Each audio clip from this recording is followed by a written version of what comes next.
Good afternoon and welcome to Coping with COVID, updates on the pandemic and information to help you thrive and survive COVID-19. It's brought to you in part by DHEC and the City of Columbia Office of Business Opportunities. I'm Tre Tailor and we have an amazing show for you today. You can see those lovely folks over there. But first, I'm going to tell you more about that in just a short.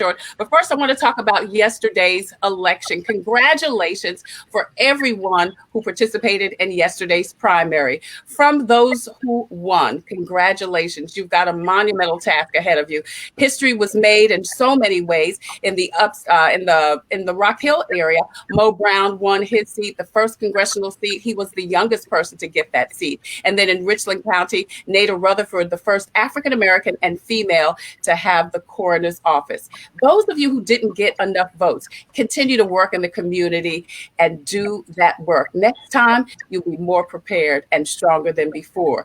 And especially thank you to the hundreds of people that not only voted, but stayed in line till almost midnight to exercise your right to vote. As a people whose ancestors suffered, bled, and died for our right to vote, I feel that our ancestors are just smiling down on us. You deserve so many kudos. It was a great primary election, and hopefully we can get some of those problems fixed so it won't be quite as crazy the next time. Today, we've got a great show.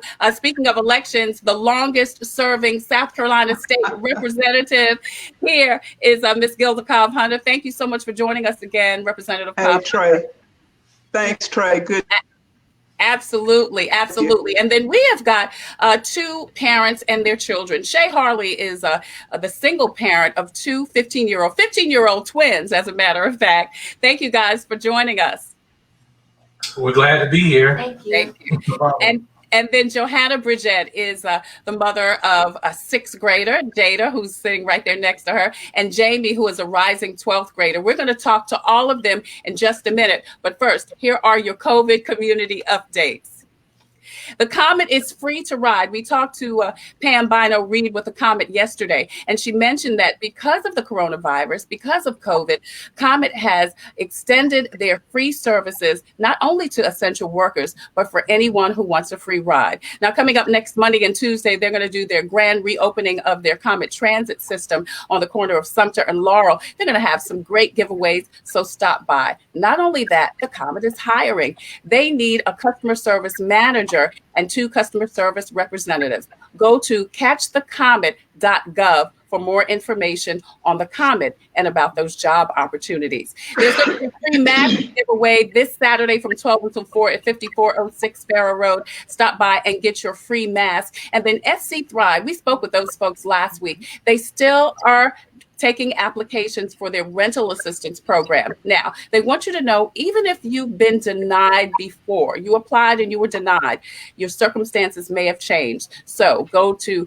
scthrive.com/COVID-19 rental assistance. And Brooklyn Baptist Church is joining Richland One for free food giveaways for school-aged children. Now, every Monday from 9 a.m. until 12 p.m., you can stop by Brooklyn Baptist Church, either in West Columbia or the Northeast Campus on Summit Parkway, and they'll give you one bag per child, a full 7 days of meals, breakfast, lunch, and dinner. You can stop by every Monday throughout the summer from 9 a.m. until 12 p.m.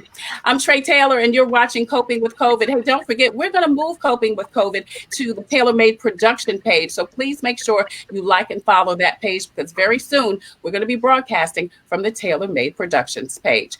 School is almost finished. Well, school is finished, and before you know it, it's going to be started back up again. And because of the coronavirus, we have parents, teachers, educators, everybody is concerned about what that is going to look like. Well, we've got two sets of parents here, and then State Representative Gilda Cobb Hunter to discuss what those issues are. Johanna Bridgett, once again, is a mom of two beautiful daughters. Jada is sitting right there. She's a rising sixth grader. And then Jamie, I hear, is doing an online class at USC. Johanna? She's a rising 12th grader. And then Shay Harley is a single parent of 15-year-old twins, Samara and Zion. And of course, State Representative Gilda Cobb Hunter. Thank you again so much for joining us on Coping with COVID. Oh. Thank you, Samara.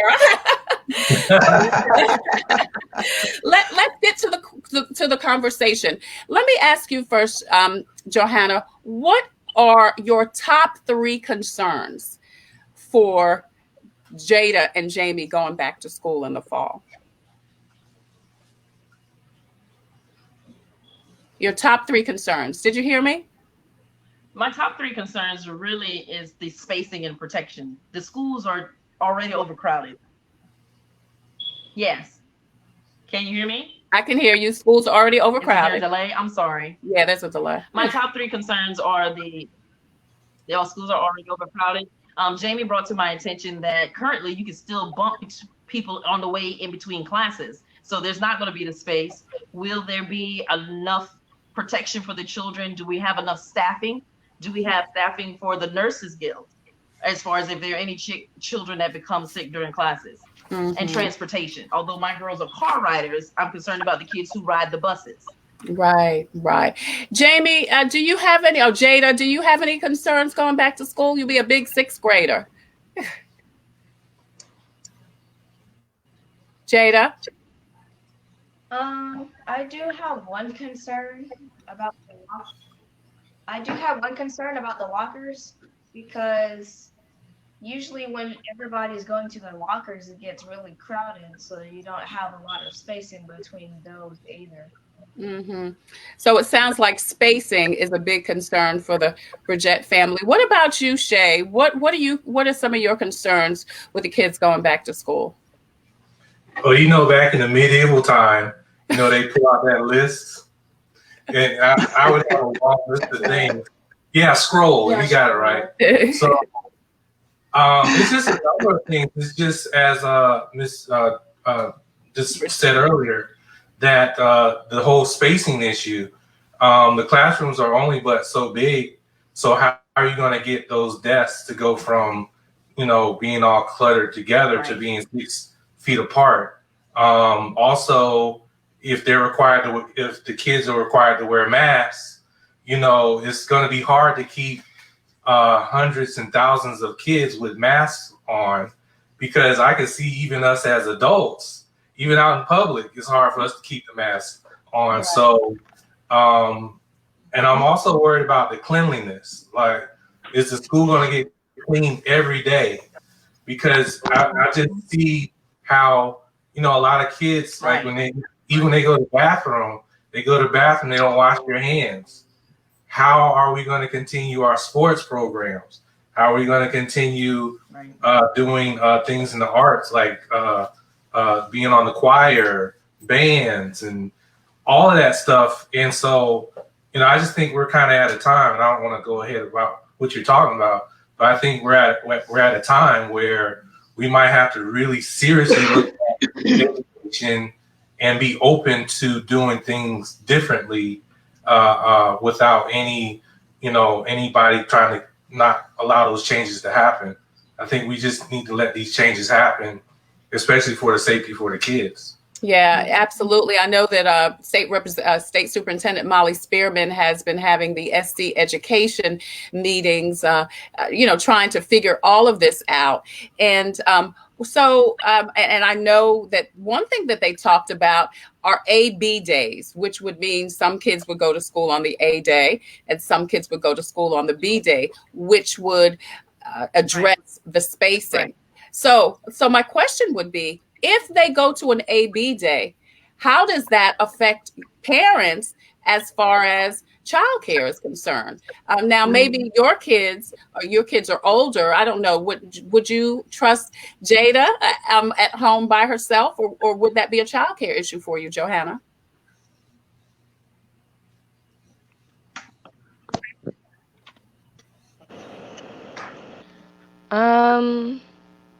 Probably not.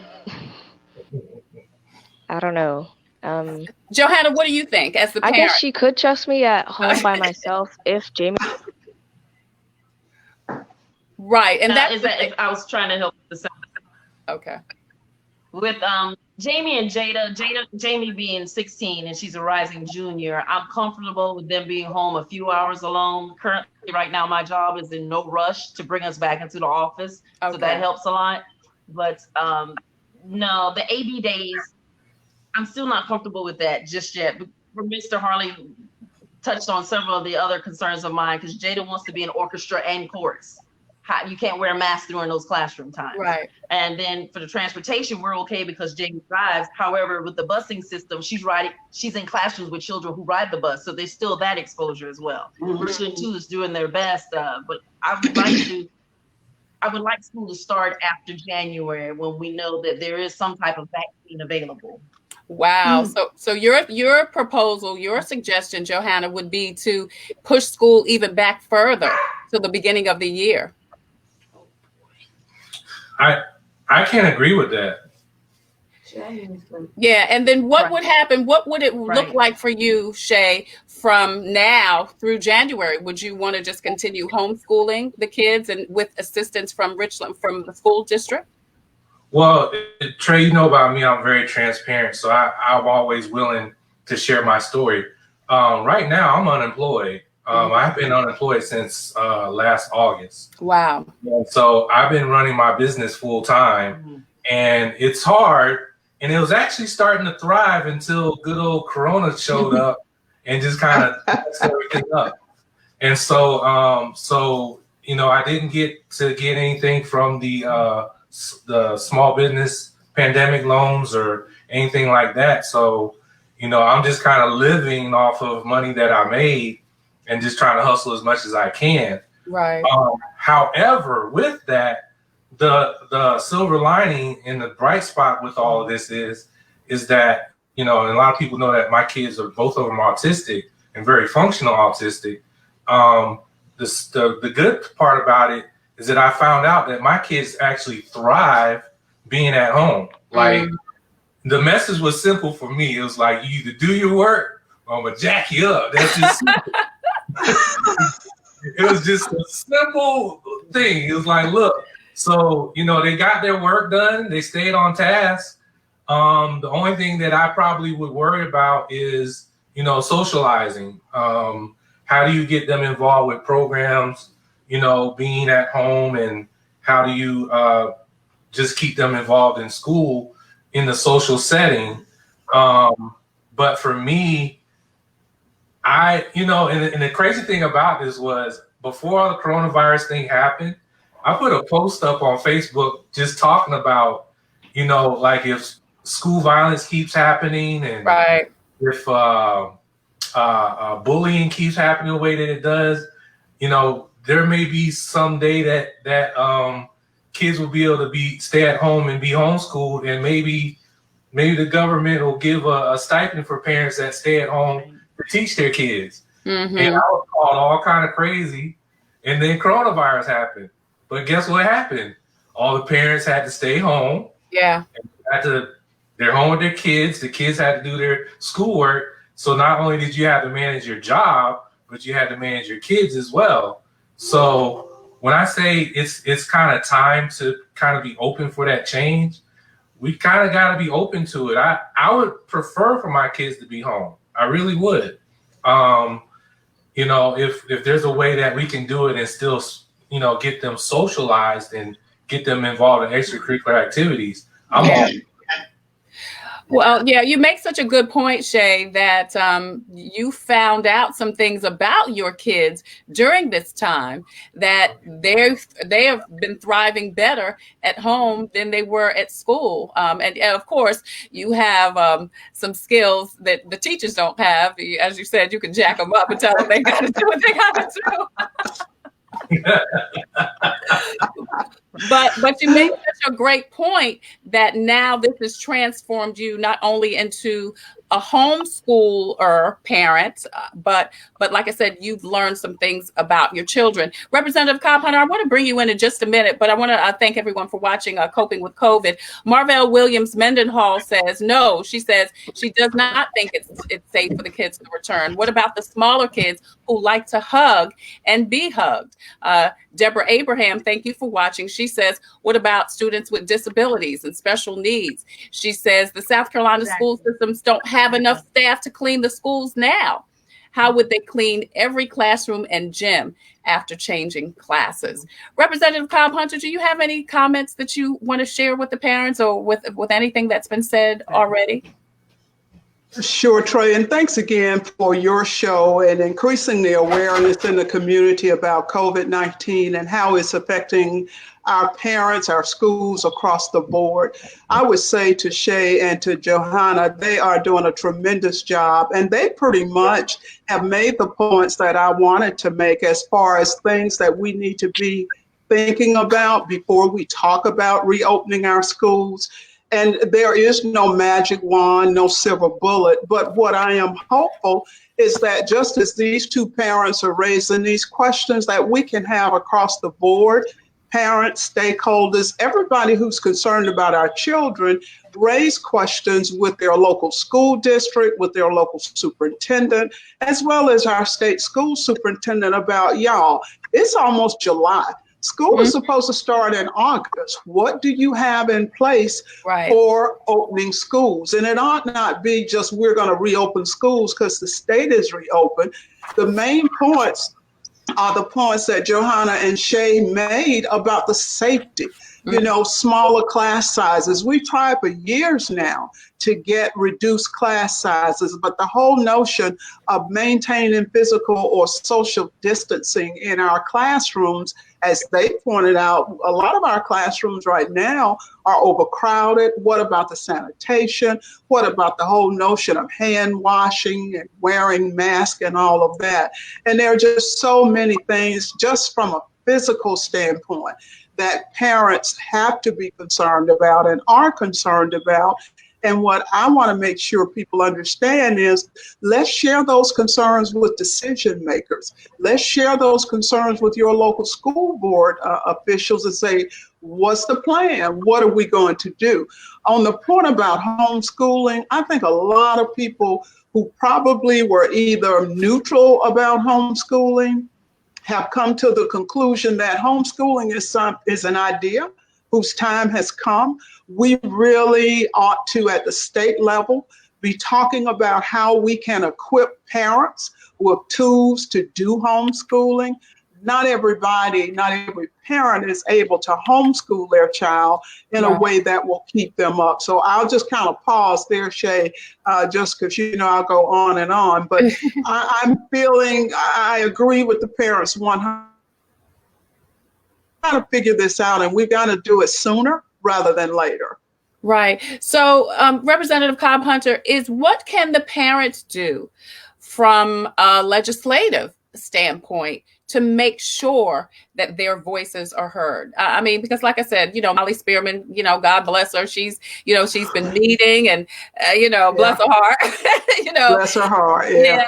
She's been meeting and thanks for rejoining us, Shay. She's been meeting and, trying to make some decisions. And I know these are not easy decisions to make. Yeah. Because no, go ahead. I said, because somebody's not going to like something you do. Well, parents, I think legislatively, and people don't like to contact their legislators. I'm not sure why. That's why a lot of us aren't accountable.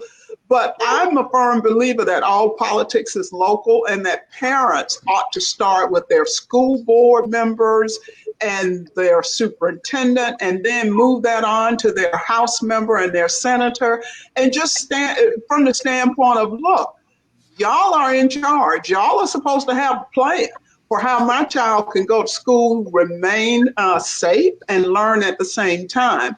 And so I'm a firm believer that the squeaky wheel gets the grease. And if parents are sitting waiting on the legislature to say, y'all, this is what we're going to do to make sure your kids are safe, you may be waiting for a while, because even just as simply as looking at the structure, have been asked to come back into session the end of June, I think like the 24th and 25th. Well, the problem with us coming back into session is unless the superintendent has brought a plan forth that will cover all of this, we will come to session, deal with some budget issues, but we still won't leave there with a plan that we can share with parents. So I say, whether it's legislators, General Assembly, school board people, make some noise, let your voice be heard.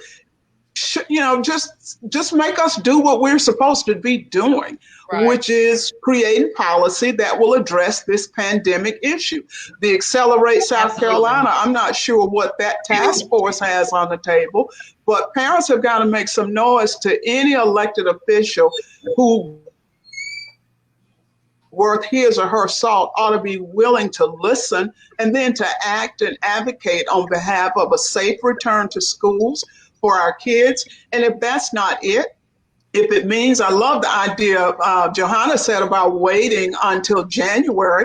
What we might need to do is say, okay, y'all, let's have a plan for the first 4, 6, 5 months, but let's include in that plan broadband so that school buses like in my district don't have to run the route, so kids who don't have access to Wi-Fi will be able to do homework. There are some pieces that go with delaying the school opening, but we've got to decide what those pieces are and do something about it. Yeah. Johanna and Shay, let me ask you, have either of you ever reached out to your state legislator, your city county councilman, anybody like that? Johanna, put on your headphones so you can hear in real time. Directly to representatives, no. I've spoken with sorry. Yeah, I think you'll be able to hear better. Okay. Here we go. I hope that's better. That's so much better. Okay. Our representatives directly, no, ma'am, I have not. What I've spoken with our district superintendent, Dr. Davis, and last week, Thursday, we received a survey for District 2 as to how parents felt about the returning and given us several options coming immediately, coming the AB days, as far as sanitation and cleaning. And my concern, some things that weren't listed there, just brought to my attention by Ms. Cobb Hunter, is supplies. What do we do if there becomes another shortage of masks? Not everyone can afford to purchase their own mask, or the school, is the school districts prepared for that? Are we prepared for our nursing staffs to be overwhelmed? Are we want to scan temperatures as the children come into the school every day? If a child does get sick during the day, where are they going to be quarantining? Can they still receive their education via the virtual while they're on campus if a parent can't come and get them during the school hours? What are we going to do about lunchtime? As far as that goes back to the spacing aspect with sports, Jada wants to do chorus as well as orchestra, and she wants to play flag football again. Those are close contact sports. There's no way not to interact with a child physically, especially with the body fluids. Those things are my concern. I know our district superintendent is taking those into command, but I have yet to speak with our actual legislators. But I did vote yesterday. Yeah. Did it take 7 hours, Johanna? Actually, no, I got to the poll 20 minutes before, and there was a line before me, and our polling place had to combine polling locations, but they still got me in and out within 30 minutes once the doors open. So that was great. That was great. Yeah. Shay, what were you going to say? I was going to say, I haven't spoken to anybody from the school district. Like what Johanna said, there was a survey sent out that I am going to fill out. I don't want to jinx myself, but I am going to be taking a more action on these types of things in the next few months. Yeah. I don't want to pre-announce anything yet, but it might involve me putting my hat in the ring for some of these things on. That's great. I don't want to say what, when, how, where, but yeah.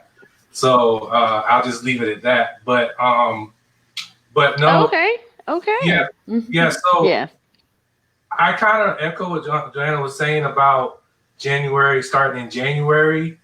Because it's like with I just think for that first few months, school's a wrap. It's not going to happen because even when all this broke out, my biggest concern the whole time, because the governor had only shut down 2 counties, and I was sitting there thinking, I was like, I was like, that doesn't mean the virus is not going to travel past those 2 counties. You know what I'm saying? So, right.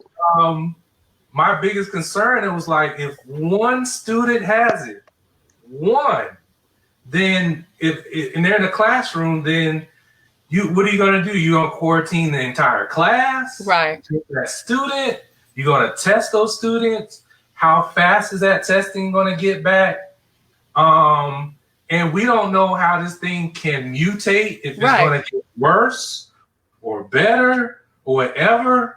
And I think the biggest nightmare that any school system, not only in South Carolina or America, can have is if this thing mutates and gets worse, and then multiple kids end up dying, unfortunately, from the virus, and they're at school.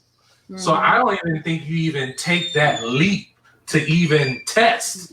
I'm not willing to test my kids out to see if they're going to get sick or not. I'm not willing to take that chance.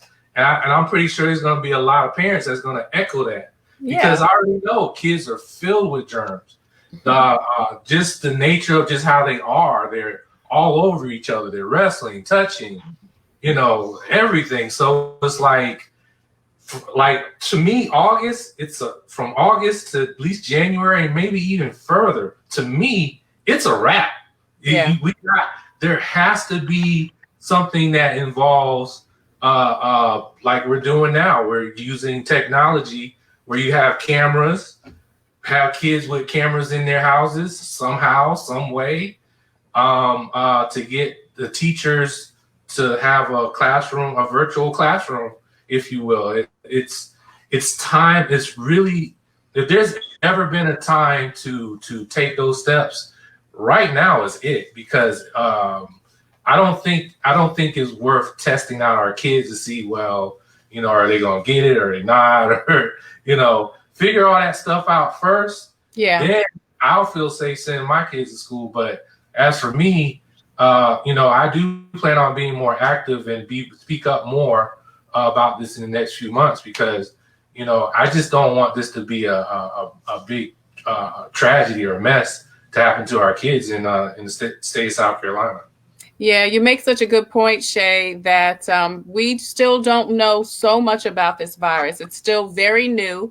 I mean, I was talking to a couple of doctors the other day on the show, and here we are over 10 years into HIV/AIDS, still no cure for HIV/AIDS. I mean, there's several, medications that make it better. So how do we think that we're going to get this brand new virus, get a hold of it in less than a year, when when there's not even a cure for the common cold, things that we've been dealing with for years and years and years. So it is, so it's such an interesting point you made, Shay. It is uncertain. It is unknown because it's new. It's a novel virus. Yes, please go right ahead. Here's the other thing that we're not thinking about. What about children that have like lupus and other little autoimmune diseases and stuff like that, or food infections? And oh my gosh, I mean, if you start naming and listing the things that children are suffering from, they might have something that they don't know they have, and then they get the coronavirus. So that's a whole nother layer of stuff that you gotta identify what children have pre-existing conditions that coronavirus could affect them if they're going to the school.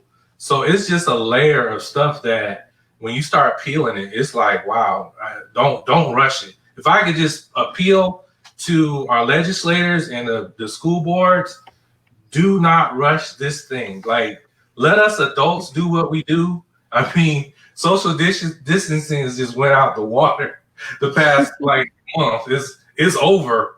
We're trying, but you drive up to some restaurants, they're not even wearing a mask. So just those things. Just do not rush this one.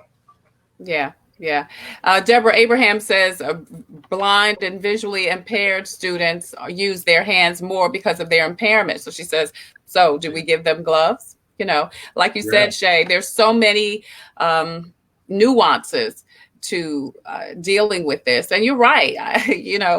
I think our cases are going up, Representative Cobb Hunter. Our cases are going up now. Of course, more people are getting tested, but the states are open. This state is open back up.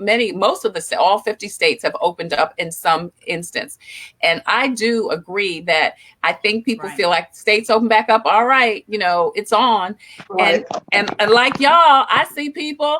I live near 5 Points, so it's just a regular Friday and Saturday night out there. Everybody having a good old time with no mask, no social distancing. And the cases continue to go up, and the cases continue to go up. And then we're talking about putting students back in school where they're on top of each other already. So, I do, like, Johanna, love that idea about perhaps waiting until January, or at least until we have a hold on it. But like you said, Representative Cobb Hunter, then that means that some other issues need to be addressed. And I know one of the big issues is broadband, Representative Cobb Hunter. Yeah. Yeah. And Tre, that is something that I've worked on for a number of years, along with a whole lot of other folk. And to me, it just seems to make sense that we recognize that come August, we are not in a position to fully reopen schools like we think we will be. The numbers are increasing, and while it's true, we're doing more testing. Bottom line is we've got the cases. It's not just because we're doing more testing, but it's because, as y'all have pointed out, the state is reopened, and so people are like, well, okay, I guess it's all right. I guess it's okay, yeah. And it's okay. Right. And so what I think would be a good approach for us here in South Carolina is for the legislature to look at, when we go back the end of June, to look at that funding, the CARES Act funding that we're going to be talking about spending. Mm-hmm. Some of that, for me, the priority is broadband. And the priority from a broadband standpoint is making sure that communities that are not currently served by broadband will have access to it so that our students can learn. The other part, the other issue as far as what we need to be thinking about, and we've covered some of it, but just, and Johanna was talking about the arts, and Jada loves the arts and want to be engaged. What about team sports? How does that look in a COVID-19 work environment? And we've talked a lot about students and parents, but what about teachers? Yeah. What about workers? What about cafeteria workers? There are just so many moving parts to all of this, with the goal being safety. And as a social worker, I have to put on the table that we've not talked enough about the emotional well-being of these students, of these parents, just the whole mental health challenge of what we are dealing with COVID-19. But back to the broadband piece, that to me is low-hanging fruit. I think as a state, we need to look to our telecommunications, our utilities, and say, y'all, let's all work together and let's get this done. And by the same token, the superintendent of education needs to be working on, if she isn't already, she needs to be working on a plan that will involve home-based tutoring, teaching, so that come August, we've at least got a pilot or something in place for those underserved communities, those parents who are not in their mind adequately trained to teach. We've got to figure out how to do this, because in my view, and talking to parents in my district, a lot of parents feel like their kids have already lost 3 months of schooling and shutting down in March. And so we've got to talk about, how do we make up that difference? How do we go back and make sure that there's remediation for the time that has already been lost? Less on when talking about starting in the fall. Yeah, definitely. Shay or Johanna, did you have a comment? Yeah, go ahead. One thing I wanted to add, if I could. Oh, sorry, Tre. No, go ahead, sweetie. Well, in addition to what Mr. Shea brought up, is the children with the underlying conditions. One of Jada's previous students had to go leave school every quarter for treatments. But let's talk about the families at home. A lot of families have extended members living there, elderlies and so forth. So even if they're asymptomatic children and people with the viruses. They bring it home to their elderlies. It's one thing for the children to be able to engage and get their further education, but we not only putting them at risk, but those that are at home as well. What is the ideas for that? Yeah, January is optimistic. Next year would probably be smarter, but at least Richland 2 thought that far out. They did. Yeah. I agree. January sounds good, but it is. That's even that is optimistic. Right. Yeah. Right. Even that is optimistic. Shay? Well, even to add to what was being said, even with January, that's, around January for us, it kind of starts getting cold-ish around that time. And then, you already got flu season going on. So that's a whole nother layer. And then if you think about the educating at home thing, and this is something that's going to have to be looked at, is children's safety being at home.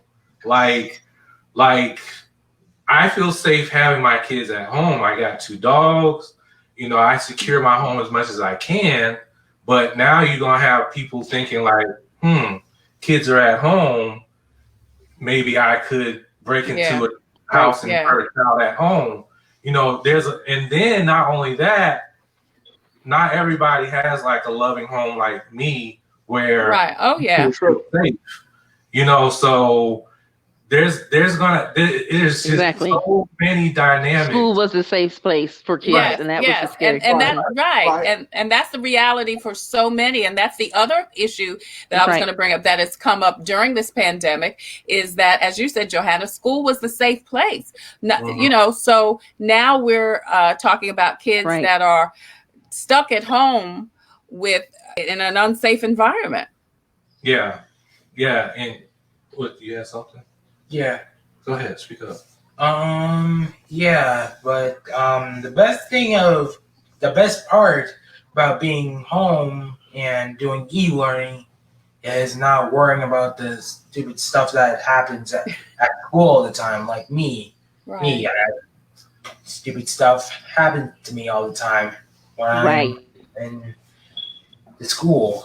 Like for example, like bullying and the peer pressure. You don't have to worry about. Yeah, that's an excellent point. Excellent point. Right. It is, Zion. Thank you. Yeah. Yes. So it's just, to me, it's just a whole bunch of layers that I don't care what the governor says or any governor in America is saying, let's get them back in school and get this thing pumping. No, please do not take that approach.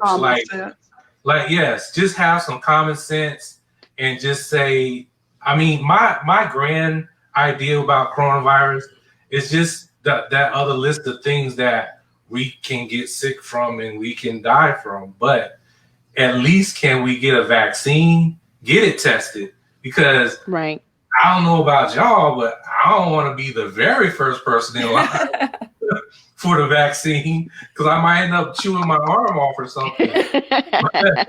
So I don't want to be the first one, but you got to test that thing, get it right, so you don't start like the zombie apocalypse or something. Right. But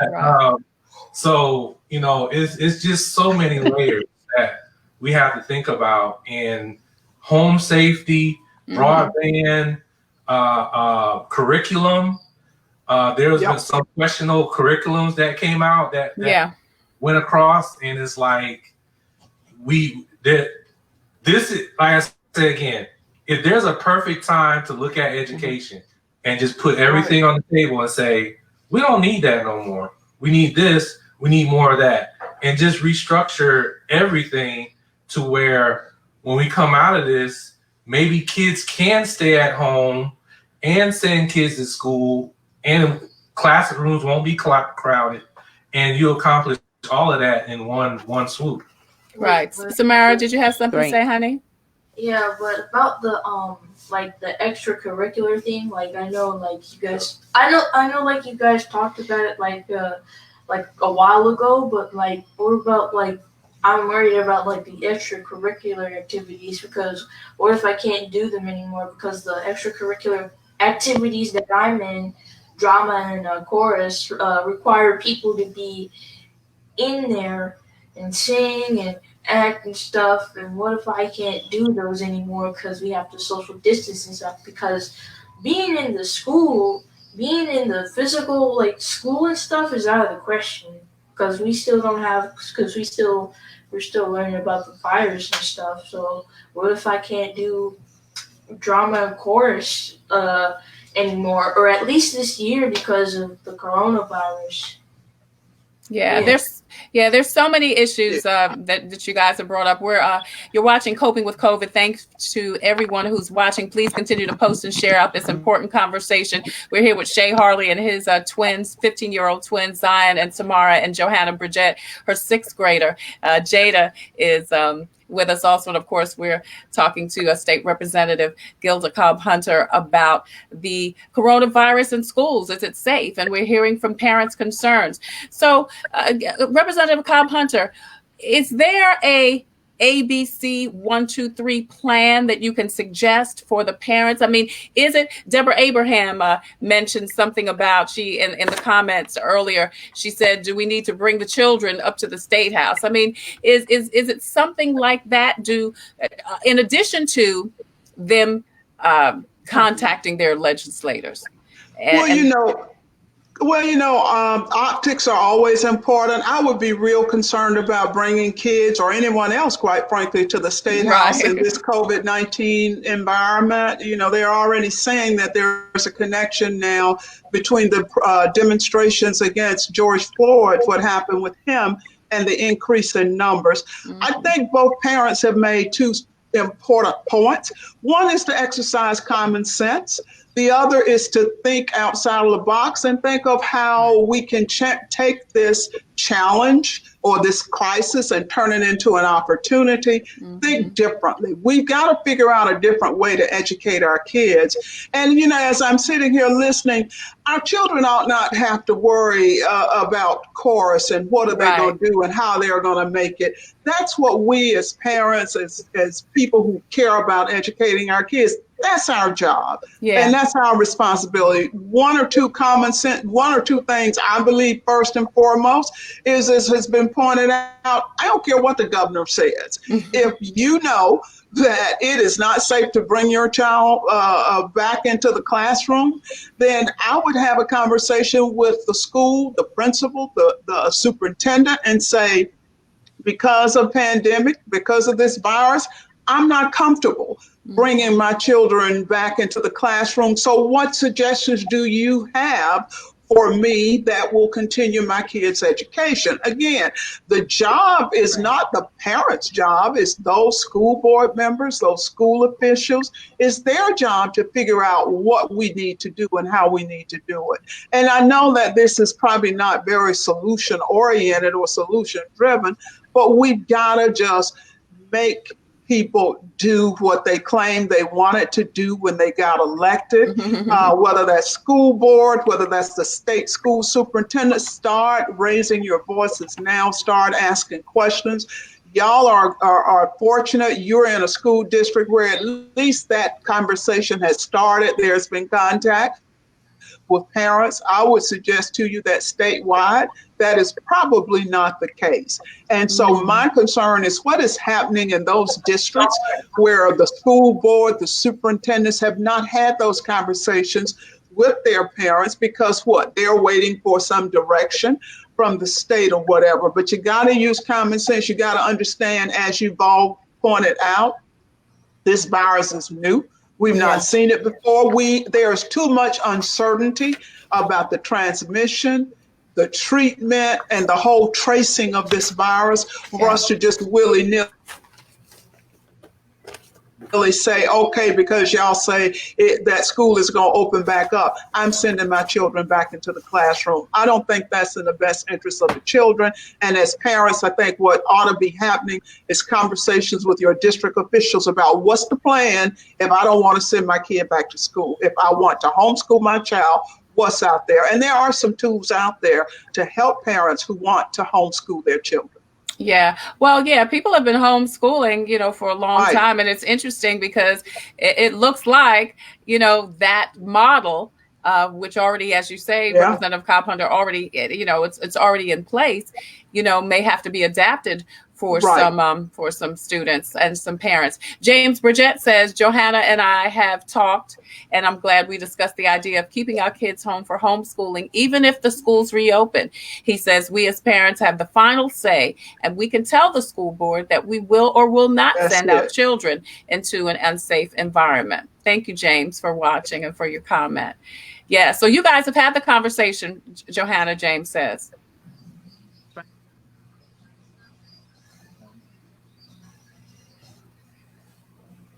Johanna, you and James have had the conversation? We have. We're basing it on what the WHO, or, the World Health Organization, as well as Dr. Fauci and some other aspects.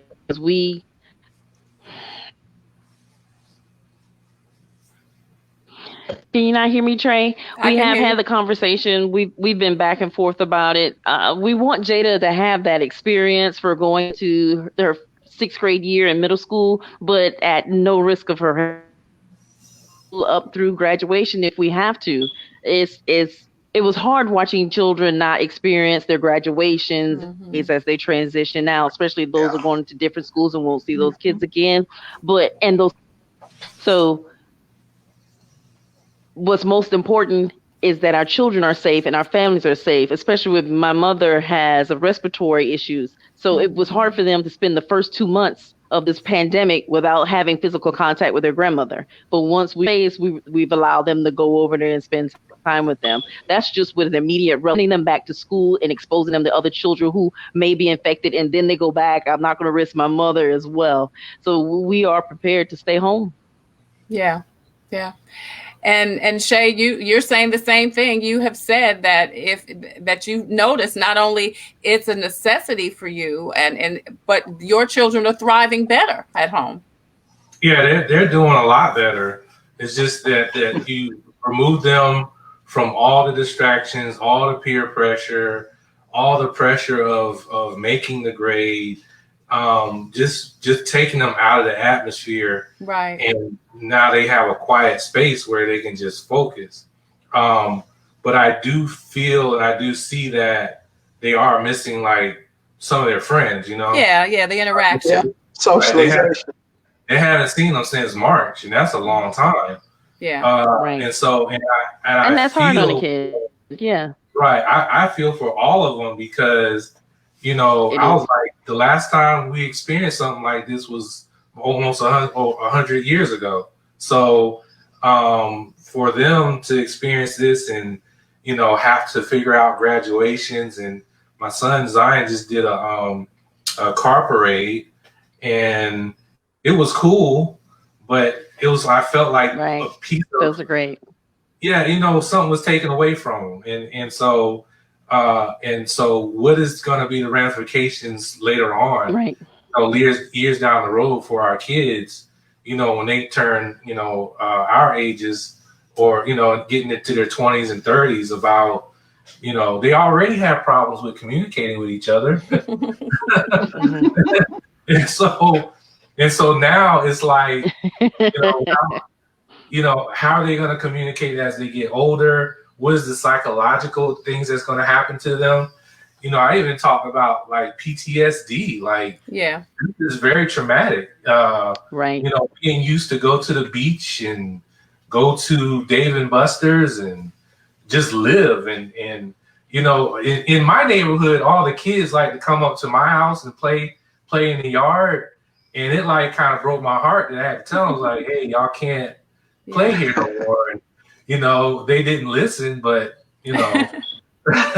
right. It's just so much that they're dealing with that I just kind of feel sad about. But, hopefully, as a parent, all of us as parents, we're going to figure this out. And just trying to do what's best for them to make them happy. That's all I've been doing. I've been spending thousands and thousands of dollars on food.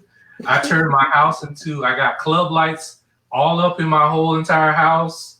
Like at night, we turn the lights off and turn the club lights on. I'll DJ and have a little party at night. That's cool. Okay. So it's all good. That's great. Good. That's good. I think definitely it has made parents, as you said, Shay, more creative. That's brilliant. Getting out of the box and doing some things. I mean, because we're going to do what we need to do for our children. We're going to, have those tough conversations, do those things that are abnormal, typically. And we're going to advocate. We're going to advocate for them. And if they need some mental health issues, need some mental health help, we're going to get that for them too. Mm-hmm. We're going to get that for them too, because that's what we have to do as parents. Candace Belton says, hello Absolutely. To you, Candace. Thank you so much. Yeah, that's what we're going to have to do. So, thank you, both of you, so much for your openness and candidness. Thank you, Samara, Zion, and Jada too, for, just sharing your hearts and what you think. Here's the other thing I think, Shay, you mentioned TSD and things. I hope this makes them more resilient. I hope this makes them stronger and more creative. I hope this, because out of every situation that we've deemed that might be bad, that's challenging, I think that brings out something in us. It's the fortitude that we have to just push on and make the best out of the situation. I think it brings the bones out. So I would just say, which is what I'm doing, just continue to encourage and uplift and motivate and support your children and tell them how much you love them and do whatever you need to do. I mean, Johanna, if you need to get some club lights from Shay. Put them on do what needs to be done. I mean, look, by any means necessary. But the bottom line is definitely you've got an advocate in State Representative Gilda Cobb Hunter. You've got an advocate in the people that you voted for yesterday and you voted for in November. And take full advantage of that. Representative Cobb Hunter, I'm going to give you the final word. Oh, thank you so much, Trey. And I'd just like to say to Johanna and to Shay, thank y'all so much for what you're doing to educate your kids. Sounds like they have a wonderful opportunity to be creative. Bottom line is make sure that you advocate for your children because you're the best advocate for them. Don't wait for anybody to give you permission to raise these questions and to go to your school officials and say, hey, what are y'all going to do? What you going to do? Absolutely. What's your plan? So just thank you for hanging in there, for putting your children first. And remember, common sense is the best sense. And because it's common, though, don't mean everybody have it. So y'all have got to use your common sense for your children and make sure that you have elected officials doing what we claim we want to do. Just thank you so much and continue to do what you're doing. Think outside of the box and make sure your kids are exposed to every possible thing that you can expose them to. And if I can ever be of help, please don't hesitate to give me a call. And Representative Cobb, I have one more question that I got. Sure. Someone's texted me that when you guys go back at the end of the month, I know you said that you all are going to talk about CARES Act stuff.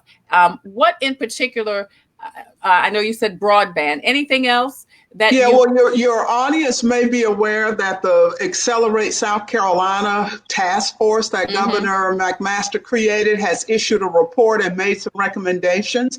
It's my understanding that we're going to talk about those recommendations, just have a conversation about what has been recommended, what we think ought to happen. The money, it needs to be spent. There is not a lot of value in the money coming down from the federal level and us holding on to it until January or even September. There are a lot of things that we can do in the interim. And for me, the priority is school in the fall and what plans we have in place to make sure that our children are going to be able to return to a safe learning environment.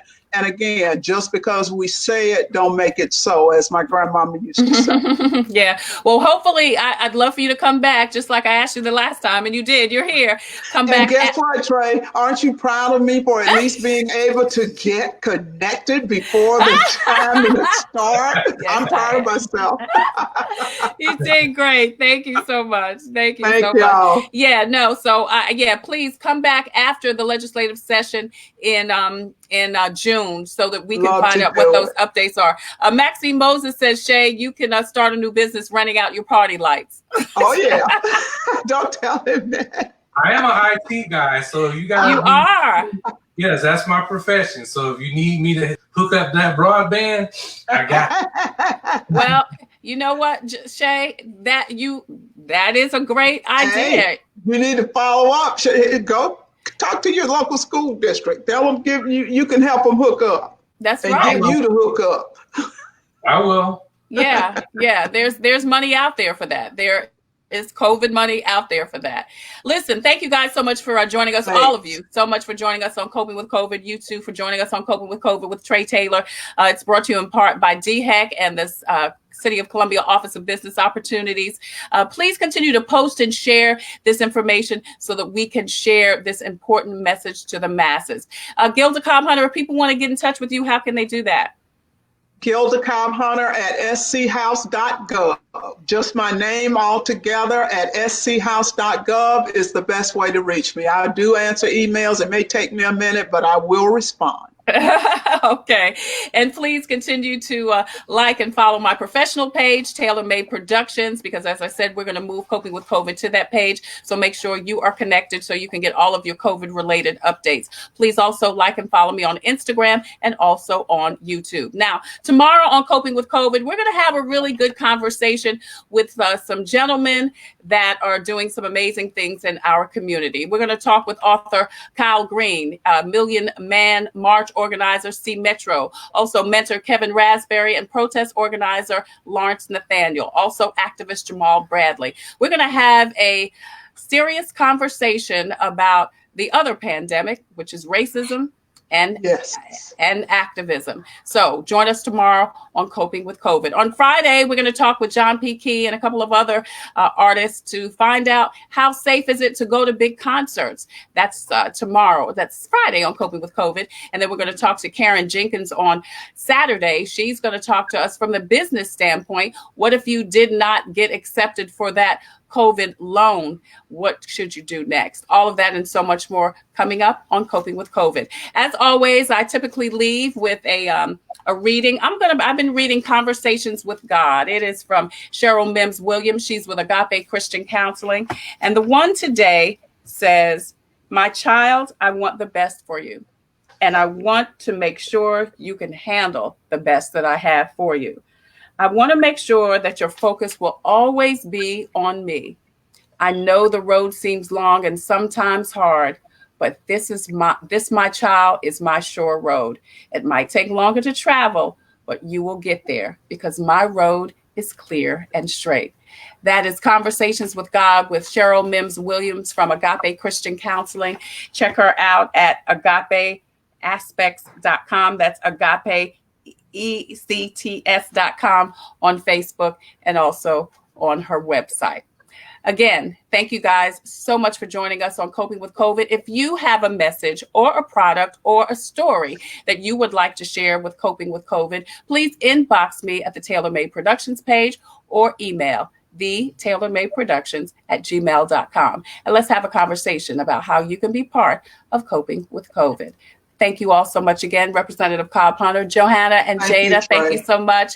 Shay and the twins, thank you guys so much for joining us. And for you too. Thank you so much for joining us. Great public service you're doing, Trey. Thanks for doing it. Yes, ma'am. Thank you. Thank you. Be safe. All right. Take care. Be safe. All right.